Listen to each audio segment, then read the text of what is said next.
बहुत बहुत स्वागत है आपका मेरी क्लास में, जहाँ पे हम हर चीज़ को, हर स्टोरीज़ को ना कि सिर्फ एक एंटरटेनमेंट के पर्पस से बल्कि इंटरप्रिटेशंस बढ़ाने की वजह से आप अपने ही पर्सनल लाइफ में साइकोलॉजिकली कैसे डेवलप कर सकते हैं, क्या क्या रीज़न होते हैं जो आपके चैप्टर्स में डाले, जो आपके चैप्टर में दिए गए हैं, तो इन सब के बारे में हम लोग बात करते हैं।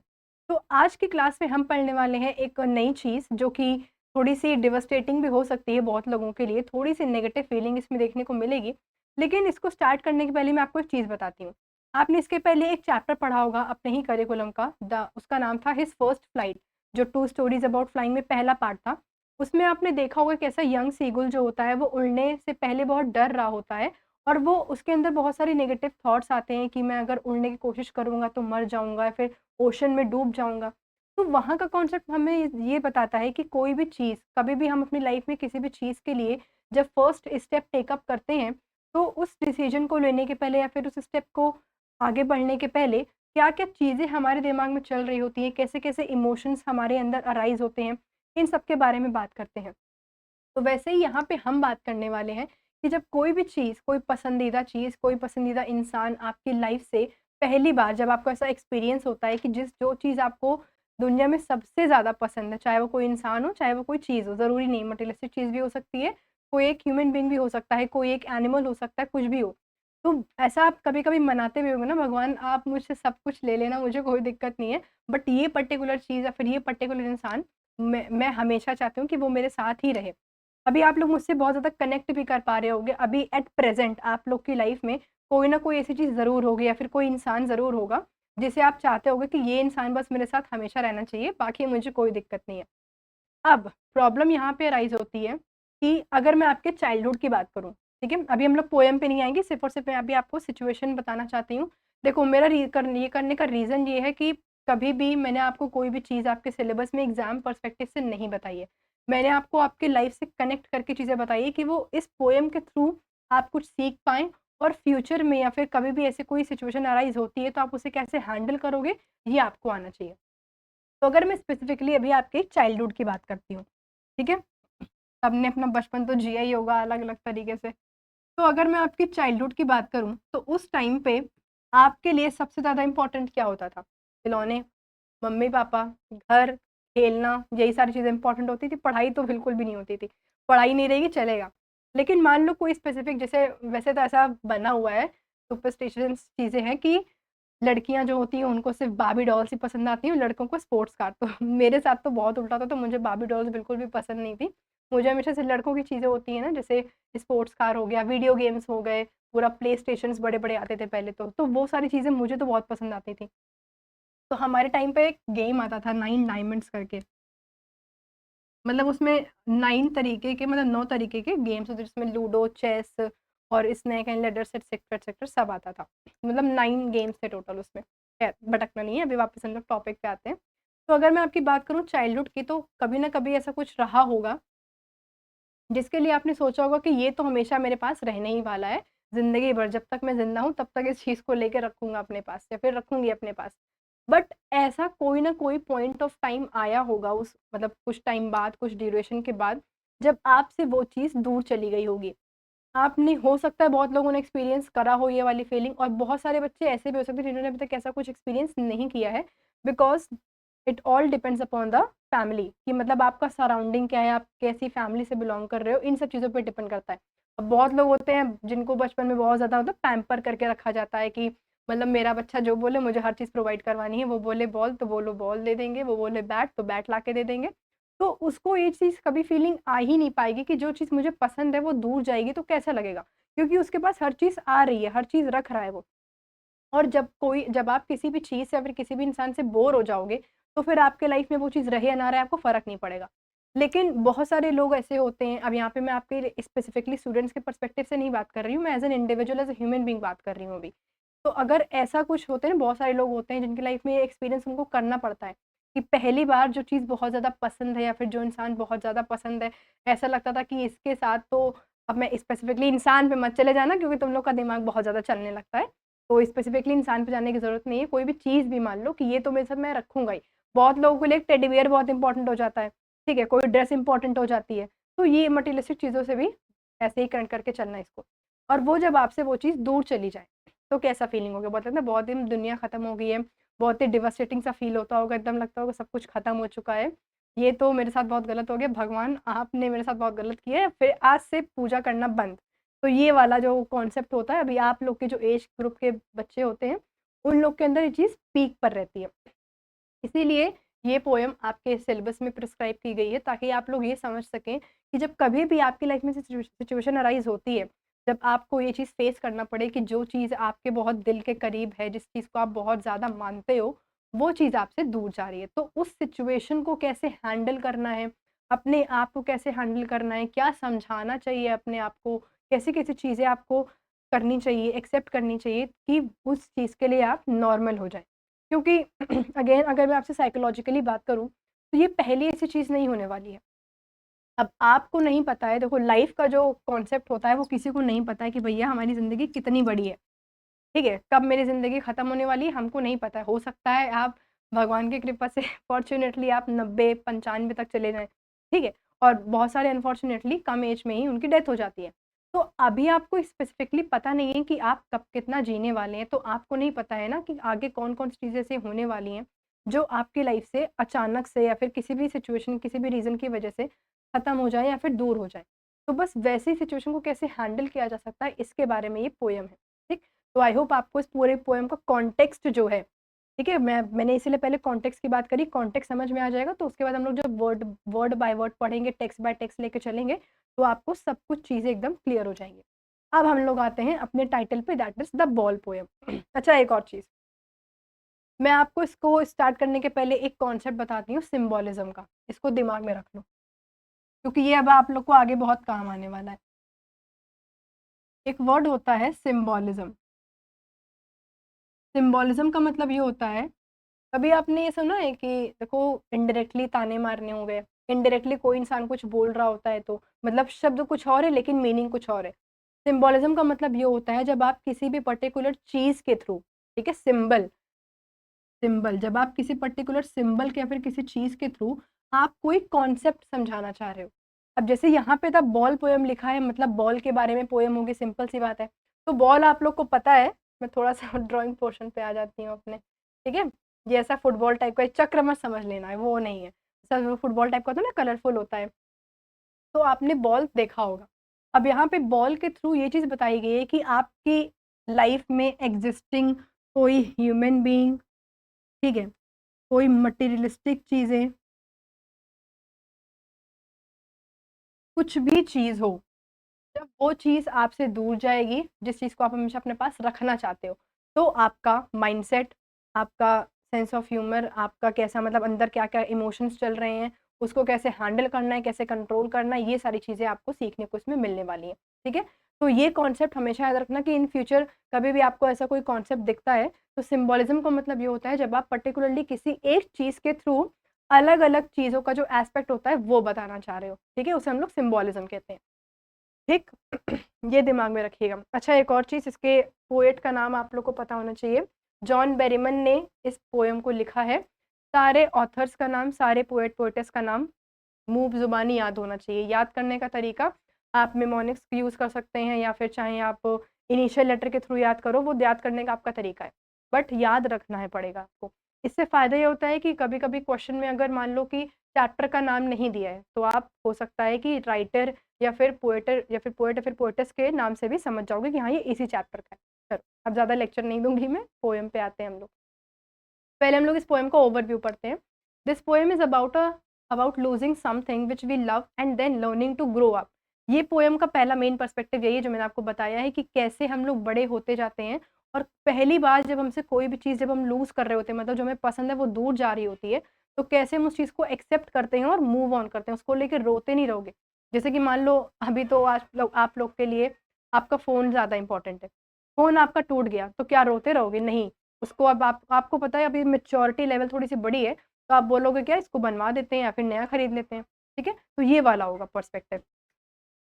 It is about a little boy who, in his young life, for the first time, is learning what is like to experience grief after the loss of much beloved possession. Possession मतलब यहाँ पे specifically कोई भी चीज़ जिस जो आप poses कर रहे हो, मतलब जो आप ओन कर रहे हो, ठीक है, उसको कहते हैं possession, which is here his ball. अब यहाँ इस पूरी पोयम में हमको एक छोटे से बच्चे की कहानी देखने को मिलेगी, जो कि आपको इसमें दिख भी रहा है। अभी इसमें देखो बच्चा बहुत उदास सा लग रहा है ना, तो थ्रू आउट द पोयम भी ये जो स्टूडेंट है, सॉरी इतना आदत हो गया है मेरा स्टूडेंट बोलने का, तो ये जो बच्चा है, ये जो यंग बॉय है, उसके भी सैडनेस, उसका ग्रीफ, उसका जो लॉस है, वो सब आपको यहाँ पे एक्सपीरियंस करने को मिलने वाला है। ठीक, तो चलिए अब हम लोग अपने पोयम पे फाइनली अब आ गए हैं इतने लेक्चर के बाद। What is the boy now who has lost his ball. अब यहाँ पे what is the boy now के स्पेसिफिक मीनिंग ये है कि अब एक बच्चा जिसने अपनी बॉल को खो दिया है, मतलब अब वो जो बॉल थी, अब उसके जो उससे बहुत करीब थी, जिसको बहुत पसंद करता था जिस बॉल को, वो अब वो बॉल उसके पास से नहीं है, जा चुकी है उसके पास से। तो अब उसका स्टेट ऑफ माइंड, यहाँ पे स्पेसिफिकली फिजिकल अपीयरेंस के बारे में बात नहीं की जा रही है, यहाँ पे बात की जा रही है उसके स्टेट ऑफ माइंड की, कि आपको अभी फ़ोन बहुत प्यारा है और मम्मी बोले कि ऐसा है, फ़ोन इधर लाओ, पढ़ने बैठ जाओ। तो लगेगा नहीं फ़ोन नहीं जाना चाहिए, मैं पढ़ लेती हूँ ताकि फ़ोन ना जाए। तो ये वाला जो स्टेट ऑफ माइंड डेवलप होने लगता है ना, उसके बारे में यहाँ पे बात की गई है। What what he is to do. अच्छा, एक और चीज़, पोएट्री में जब कभी भी एक वर्ड बार-बार रिपीट करता है, तो ये चीज़ समझ जाना कि वो और एम्फेसिस क्रिएट कर रहा है। मतलब और इम्पोर्टेंस प्रोवाइड कर रहा है उस चीज़ को, उस पर्टिकुलर पर्सपेक्टिव को, उस पर्टिकुलर इमोशन को, जो भी आपका मैसेज जा रहा है, उसको एम्फेसिस प्रोवाइड कर रहा है। I saw it go. अब यहाँ पे आई कौन है? Again poet. ठीक, तो यहाँ पे जो पोएट है वो नरेट कर रहे हैं और वो ये देख रहे हैं कि उन्होंने एक बच्चे को देखा जिसके पास से उसकी बॉल दूर जा रही थी, और ये वो पूरा इंसिडेंस जो हो रहा था वो उसको देख रहे थे। ठीक है, तो उसीलिए वो बता रहे हैं कि आई सॉ इट गो, मैंने इट यहाँ पे बॉल है, तो उन्होंने उसकी बॉल को उससे दूर, बच्चे से दूर जाते हुए देखा। Merrily bouncing down the street. Merrily का यहाँ पे मतलब होता है हैप्पीली। अब यहाँ पे ये बोला गया है कि जब वो बॉल को देख रहे थे, तो बॉल को देखने में ऐसा लग रहा था कि जो बॉल है ना, बहुत ही खुशी-खुशी वो दूर जा रही है उससे, मतलब बॉल को, अब देखो बॉल का तो कोई स्पेसिफिकली कोई इमोशन होता नहीं है, क्योंकि वो नॉन लिविंग थिंग है, वो नॉन लिविंग एस्पेक्ट है। लेकिन यहाँ पे ये चीज़ इसलिए बताई गई है कि जो बॉल है, वो इतनी खुशी-खुशी उछल-उछल के आगे जा रही थी, तो ऐसा लग रहा था कि बहुत ही खुश है वो उस वक़्त वहाँ पे। Down the street and then merrily over there it is in the water. अब वो कूद-कूद के कहाँ पहुँच गई थी? वाटर में पहुँच गई थी। तो अब जो है फाइनली है वो जो बॉल थी उसकी, वो कूदते-कूदते जाके पानी में गिर गई। No use to say oh there are other balls. अब उस टाइम पे जो स्टेट ऑफ माइंड उस बच्चे का था, उस टाइम पे उससे ये कहना बहुत ही बड़ी बेवकूफ़ी थी कि अरे बेटा कोई बात नहीं, बॉल ही तो है, दूसरी आ जाएगी। अब सिंपल सी बात है कि जो चीज़ आपको बहुत ज़्यादा पसंद है, वो आपको पसंद इसलिए क्योंकि उसका एक अलग स्पेशल आपका कोई मेमोरी रहा होगा, ठीक है? समथिंग जो भी आपका ये रहा होगा। लेकिन अब मैं आपसे बोलूँ, जैसे मान लो कि आपके पास पर्टिकुलरली आपके पेरेंट्स ने आपको कुछ बर्थडे में गिफ्ट दिया है। चलो मैं टेडी बियर ही मान लेती हूँ, थोड़ा-सा बेसिक सा एग्ज़ाम्पल लेते हैं। मान लो आपके फादर ने आपको टेडी बियर गिफ्ट दिया। अब आपके छोटे भाई या फिर छोटी बहन ने शैतानी करके उस टेडी बियर को एकदम उसका ऑपरेशन कर दिया है। तो वो टेडी बियर दिखने लायक रहा नहीं है। अब आप रोने लगेंगे। तो उस टाइम पे भले ही आपके पेरेंट्स आपको दिलासा देने के लिए बोल दें कि ठीक है बेटा कोई बात नहीं, टेडी बियर था, मैं दूसरा लेता आऊँगा, हम लोग दूसरा दिला देंगे। लेकिन फिर भी उस टेडी बियर की जो कीमत है, जैसे अभी आप लोग आजकल के टाइम पे बोलो, तो वो होता है ना कि पैसे से कुछ ऐसा फीलिंग नहीं खरीदा जा सकता है, वही वाली चीज़ है। कि जब वो एक कोई भी पर्टिकुलर चीज़ को लेके आप फ़ील करते हो, ठीक है? उसके एक अलग मेमोरी वाली फीलिंग होती है, तो वो चीज़, कोई भी इंसान चेंज नहीं कर सकता है, भले ही उसके सामने कितनी ही बहुत सारी चीज़ें आ जाएँ, उससे कोई फ़र्क नहीं पड़ेगा। तो इसीलिए, क्योंकि देखो बच्चे का एग्ज़ाम्पल यहाँ पे इसलिए लिया गया है because somehow when we grow older, तो हम लोग के अंदर एक मैच्योरिटी आ जाती है। तो हम लोग चीज़ों को लेट गो करने लगते हैं। इसीलिए इस पोएम में स्पेसिफिकली बच्चे के बारे में बात की गई है, क्योंकि बच्चे होते हैं जो इतना मतलब समझते नहीं है कि ये क्यों हो रहा है, मेरे साथ क्या है। वो फ़ील बहुत, उनके जो इमोशंस होते हैं बहुत पीक पे होते हैं। इसलिए यहाँ पे यंग बॉय का इस्तेमाल किया गया, मतलब इस्तेमाल नहीं किया गया, मतलब एग्ज़ाम्पल लिया गया है। An ultimate shaking grief fixes the boy. अब उसको इतना होता है ना कि एकदम धक्का लग जाना, शॉक लगना। यहाँ पे अल्टीमेट शेकिंग ग्रीफ शॉक को बोला है। उसको इतना शॉक लगता है इस चीज़ को देख के कि मेरी बॉल, जिसे मैंने हमेशा सँभाल के रखा, इतना प्यार दिया उसको, उसके साथ हमेशा खेलता था, अब वो मेरे ही आँखों के सामने मुझसे दूर जा रही है। जैसे कि अगर आज की लैंग्वेज में बोलें तो जैसे हम फ्रेंडशिप में होता है कि मेरे ही सामने मेरी ही दोस्त किसी और से बात कर रही थी। कितना बुरा लगेगा। सीधी सही सही बात है भाई, लगना तो चाहिए बुरा। तो बस वैसा ही उसको भी लग रहा था कि मेरी बॉल मेरे ही सामने मेरे से दूर जा रही है, और the worst part is he can't do anything about it. वो भले ही भाग भाग के रोक ले, मतलब रोकने की कोशिश करे, लेकिन वो उस बॉल को रोक नहीं सकता है, क्योंकि वो छोटा सा बच्चा है। तो इसी वजह से उसको एकदम शॉक लगता है, और शॉक लगने की वजह से वो एकदम फिक्स, मतलब फिर तो एकदम स्टिल हो जाना, कि मतलब समझ ही नहीं आ रहा है कि क्या हो रहा है मेरे साथ, क्या नहीं हो रहा है। तो ये वाला जो स्टेट था वो उसके अंदर डेवलप हो रहा था। As he stands rigid, rigid मतलब मैंने आपको बताया कि एकदम स्टिल होके खड़ा था वो, क्योंकि उसे कुछ समझ ही नहीं आ रहा था, वो उस चीज को इनटेक ही नहीं कर पा रहा था कि मतलब मेरे सामने मेरी बॉल पानी में जाके गिर गई और अब वो मेरे पास कभी नहीं आने वाली है। तो यही जो एक्सपीरियंस होता है, ये एग्जैक्ट यही वाला इस दिस पॉइंट पे जो एक्सपीरियंस डेवलप होता है वो बहुत गंदा होता है। Trembling staring down all his young days into the harbour where his ball went. अब जब वो बॉल को देखता है तो उसे उसकी सारी मेमोरीज याद आने लगती हैं, बैकवर्ड थोड़ा सा फ्लैशबैक में चला जाता है, और देखता है कि इस बॉल के साथ मैंने कितना खेला है बचपन में, जब मुझे बॉल मिली थी, फिर हम इस बॉल के साथ खेल रहे थे, क्या क्या मेमोरीज हैं, मम्मी के साथ खेलते थे, पापा के साथ खेलते थे, फ्रेंड्स के साथ खेलते थे। तो होता है ना कि जब एक बारगी वो पूरा फ्लैशबैक आ जाता है, तो वो वाला सीन उसके साथ होता है। I would not intrude on him. अब इस टाइम पे पोएट ने सोचा, इंट्रूड का मतलब होता है डिस्टर्ब। अब उसने इस टाइम पे सोचा कि इसको डिस्टर्ब नहीं करना है। और एक और चीज़ आपको मैं कॉन्सेप्ट बताती हूँ कि sometimes people have the solution to their problem, they just want a good listener. उनको ये इतना चाहिए होता है कि बस मेरी कोई बात सुन ले। सोल्यूशन सबको पता होता है अपनी प्रॉब्लम्स का, लेकिन ऐसा कभी कभी होता है जब आप बहुत ज़्यादा डिमोटिवेटेड फील कर रहे हो, तो लगता है कि बस कोई इंसान मेरे पास बैठे, मेरी प्रॉब्लम को सुन ले, वो मुझे कोई सोल्यूशन ना दे लेकिन सिर्फ सुन ले। तो उस टाइम पे लगता है ना कि फीलिंग्स को कोई इंक्लूड नहीं कर रहा है, जो भी मन में भरा हुआ है वो सब कुछ निकल जा रहा है। तो same goes with that young boy also, कि उस टाइम पे पोएट को लगा कि इस वक्त इसको डिस्टर्ब करना, या फिर इससे ये बोलना कि अरे बेटा मैं तुमको पैसे दे देता हूँ, तुम दूसरी लेते आना, या फिर एक बॉल ही तो है दूसरी आ जाएगी, उसको समझाना कि बेटा कोई बात नहीं, ये तो होते ही रहता है, ये वाला कॉन्सेप्ट बहुत खराब होता है। क्योंकि सिंपल सी बात है, अगर जितने लोगों ने एक्सपीरियंस किया है, अच्छी बात है, उन लोगों को ये समझ में आ रही होगी। लेकिन जितने लोगों ने एक्सपीरियंस नहीं किया है, मैं उन लोग के लिए बता रही हूँ कि कभी भी लाइफ में ऐसे कोई फेज डेवलप होता है, या फिर ऐसा कोई फेज अराइज होता है जहाँ पे आपके साथ ये वाली सीन हो रहा है कि जो चीज़ बहुत पसंद है वो दूर जा रही है। Try to just, I am not saying कि ओवरकम करने की कोशिश करो, बस हर चीज़ को खुद से फील करने की कोशिश करना। एंड ऐसे टाइम पे ना do not suppress your emotion. ये कभी सोचना ही नहीं कि अरे ठीक है कोई बात नहीं, कोई बात क्यों नहीं भाई, आपकी लाइफ है, आपको कोई चीज़ जब कुछ भी हो रहा है तो आपको फील करना पड़ेगा वो, और फील करो, एक्सप्रेस करो, तभी कोई सीन, तभी कुछ हो पाएगा। अदरवाइज फिर वो होता है मन में बैठाते जाते हो, फिर वो दिक्कत देती जाती है, वो वाला बात हो जाएगा। A dime another ball is worthless. Dime मतलब पैसा, यहाँ पे जो मनी था। अब उसको अगर वो पोएट कहता कि बेटा ये लो पैसे, 5 रुपए की तो बॉल है, तुम ये 5 रुपए पकड़ो और दूसरी बॉल खरीद लो, इतना रो क्यों रहे हो, या फिर उसको कोई पैसे दे दे या कोई दूसरी बॉल ला के ही दे दे, सब कुछ उस बॉल के आगे वर्थलेस है, मतलब उसका कोई कीमत ही नहीं है।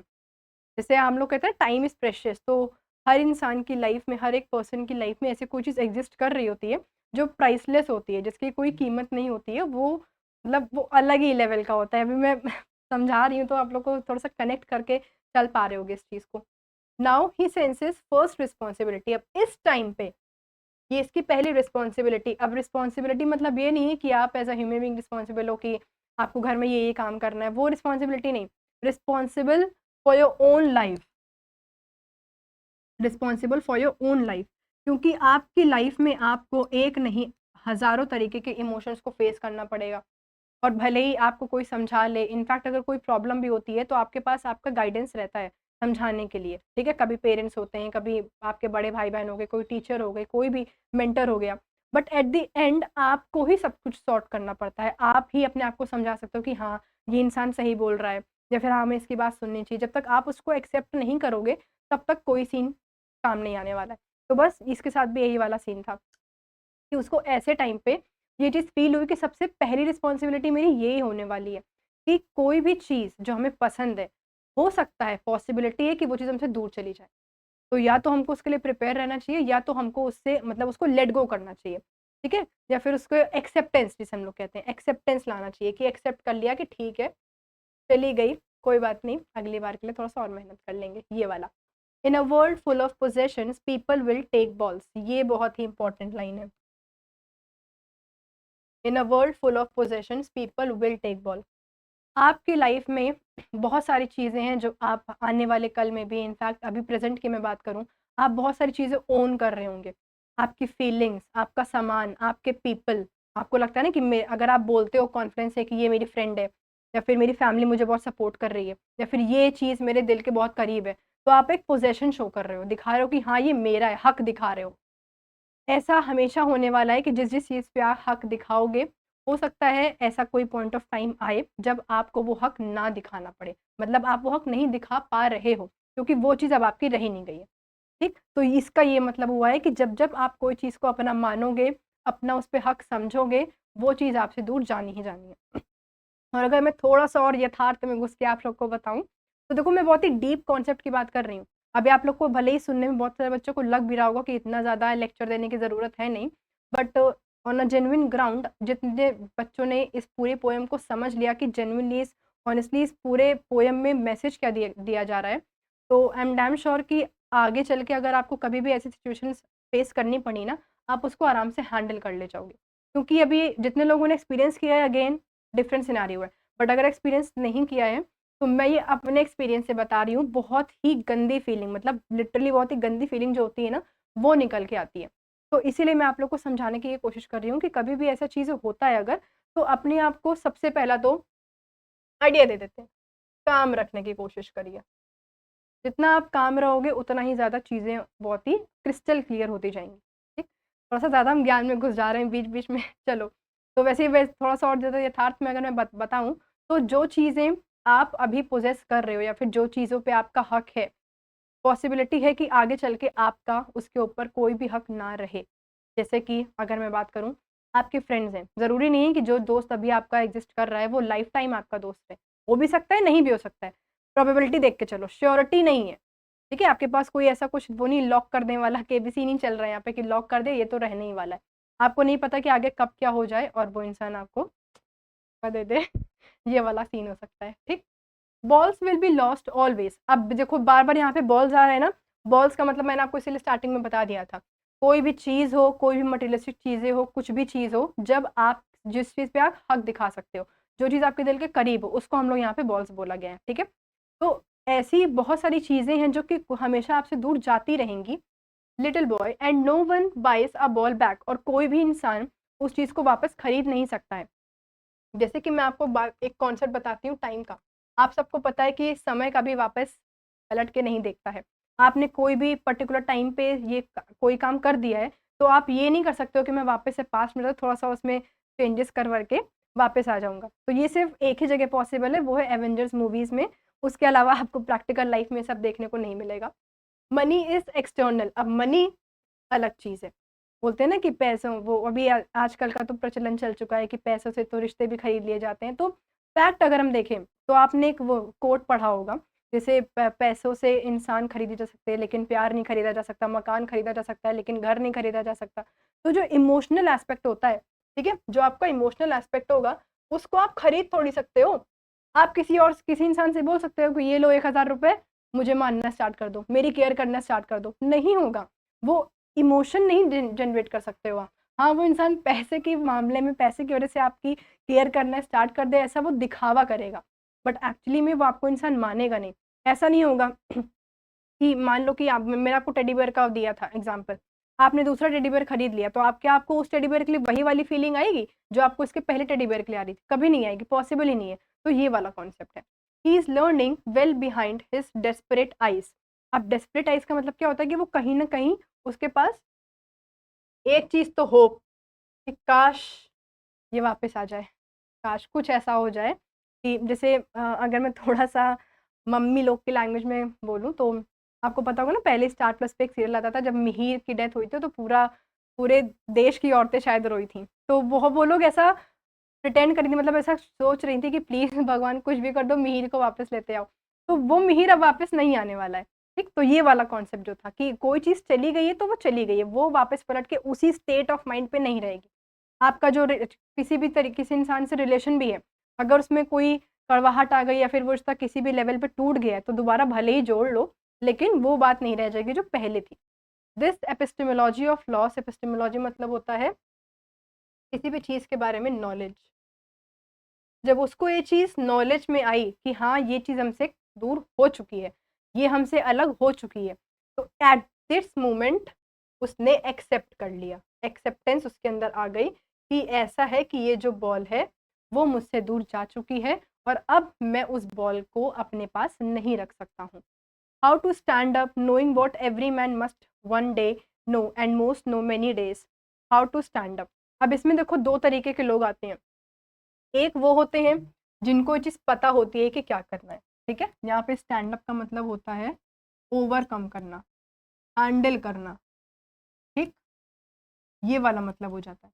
तो दो तरीके के लोग होते हैं। एक होते हैं जिनको पता होता है कि चलो ठीक है हमें ये करना है, सिचुएशन को एक्सेप्ट करते हैं, हैंडल करते हैं, अपने आप को बिजी रखने की कोशिश करते हैं। और एक होते हैं जो और उसमें डेवलप होते जाते हैं, ठीक है, कि रोने, जैसे हम लोग, आप लोग बोलते हो ना कितना रोतलू इंसान है भाई, एक चीज़ को लेके बैठ ही जाता है, तो वो वाला जो कॉन्सेप्ट होता है। तो दो तरीके के लोग आपको देखने को मिलेंगे।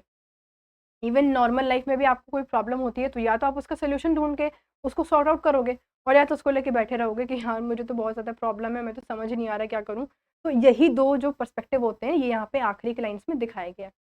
तो पोयम में आज मैं ये नहीं बोलूँगी कि बस इतनी सी थी मेरी पोयम, क्योंकि मेरी नहीं एक्चुअली, मतलब हमारी, बट क्योंकि इसमें जो मैसेज दिया गया है ना, वो पर्सनली अगर मैं अपनी बात करूँ तो मुझे वाक़ई काफ़ी अच्छी लगती है ये पोयम, और इससे बहुत कुछ सीखने को भी मिलता है।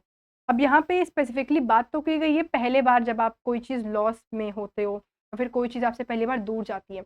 बट अगर मैं प्रैक्टिकल ग्राउंड पे बात करूँ, तो ज़रूरी नहीं है कि अगर आपने पहली बार कोई चीज़ खोई है तो आपको डिवास्टेटिंग फील हो रहा है और दूसरी बार खो रहे हो तो नॉर्मल हो, ज़रूरी नहीं है। क्योंकि कभी भी आपकी लाइफ में अगर कोई नेगेटिव चीज़ हो रही है, नेगेटिव चीज़ हो रही है, तो आपको उलझन ही होगी, आपको गंदा ही लगेगा, आपके अंदर नेगेटिव थॉट्स ही आएँगे। फैक्ट इस चीज़ से ये, मतलब मैसेज एक इस चीज़ से ये मिलता है कि कैसे आप उसको हैंडल कर रहे हो। कहीं न कहीं अगर वो सिचुएशन पहले जैसे होगी तो पता होगा ना कि हाँ यार, ऐसे तो पहले भी हो चुका है। मुझे पता है कि इसको कैसे हैंडल करना है, कैसे इसे ओवरकम करना है। ये सब पॉइंट जो होता है, ये ज़्यादा इम्पोर्टेंट है, ठीक? तो आई होप आपको ये पूरी पोएम का जो कॉन्सेप्ट है, वो समझ में आ गया होगा।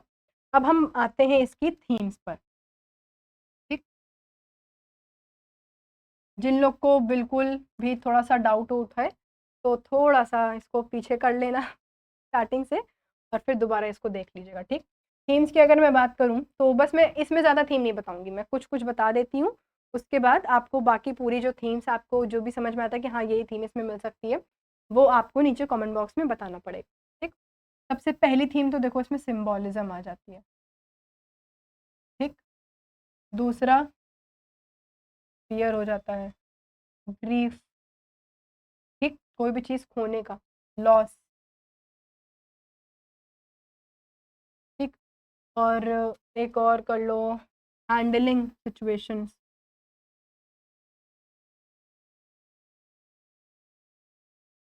ठीक? ये मैंने आपको बेसिक्स थीम बताई हैं। तो जब आप दोबारा इस पोएम को पढ़ोगे, तो आपको ये सारी चीज़ें जितनी थीम्स मैंने इसमें राइट डाउन करी हैं, वो आपको इसमें देखने को कहीं न कहीं ज़रूर मिलेगा, ठीक है? तो बाकी जितनी भी थीम्स हैं, वो सब आपको नीचे कमेंट बॉक्स में बताना है। तो ये आपका होमवर्क नंबर 1। दूसरा है आपका फिगर ऑफ स्पीच। इस पोएम में जितनी भी फिगर ऑफ स्पीच आपके अकॉर्डिंग आपको जितना समझ में आता है एग्जिस्ट कर रही हैं, उसको लिखना पड़ेगा। और एक चीज़, अभी आप लोग का बोर्ड एग्जाम आने वाला है, अभी फरवरी में ही हो जाएगा जहाँ तक है, तो उसके लिए प्रिपरेशन करना स्टार्ट करिए, जिसके लिए जो सेंट्रल आइडियाज़ है ना, जब भी आप क्लास अटेंड कर रहे हो एक तो बस इसको पढ़ने के बाद तुरंत ही एक छोटी सी पतली सी कॉपी बना लो। उसमें हर एक पोएम का सेंट्रल, पोएम पढ़ा आपने, तुरंत ही सेंट्रल आइडिया लिखने बैठ जाओ। सेंट्रल आइडिया तुरंत लिख लोगे तो दिमाग में सब चीज़ें क्लियर हो जाएंगी। ये मैंने आपको पहले से बता के रखा है। तो इसका सेंट्रल आइडिया मैंने आपको कल की लाइफ क्लास में बताया भी था ये चीज़, कि जो भी चीज़ें आप पढ़ रहे हो, ठीक है? उसको आप तुरंत ही, जैसे अगर मैं पोएट्री की बात करूँ तो पोएट्री में आपको यही 3 चीज़ इम्पोर्टेंट है, थीम्स इम्पोर्टेंट है, सेंट्रल आइडिया इम्पोर्टेंट है और फिगर ऑफ स्पीच इम्पोर्टेंट है। ये तीनों अगर आपका कवर है तो पूरी पोएम आपका एकदम मस्त चल रहा है, कोई दिक्कत नहीं है। तो ये 3 चीज़ आपका होमवर्क है, ये आपको अपने आप से झूठ नहीं बोलना है, अपने आप को दिखाना है। ये दोनों आपको मुझे दिखाना पड़ेगा, कमेंट सेक्शन में आपको वो चीज़ बतानी पड़ेगी, ठीक है? तो आई होप पूरा सेशन आपको बहुत ही अच्छा लगा होगा। वीडियो अच्छी लगे तो लाइक, सब्सक्राइब और शेयर अपने दोस्तों के साथ, अपने ग्रुप में इसको शेयर करो। मैं चाहती हूँ कि ये जो मैंने अभी कॉन्सेप्ट बताया है अदर देन सिलेबस, ये और भी लोगों को पता चले, ये क्योंकि ये ज़्यादातर इतना बच्चों को कोई बता नहीं पाता है। ठीक है, तो मैं थोड़ा-सा आप लोग से कनेक्ट करके पढ़ाती हूँ, तो इसीलिए मैंने आपको सजेशन दिया है। बाकी अगेन आपकी मर्ज़ी, कोई दिक्कत। Thank you so much. Bye bye.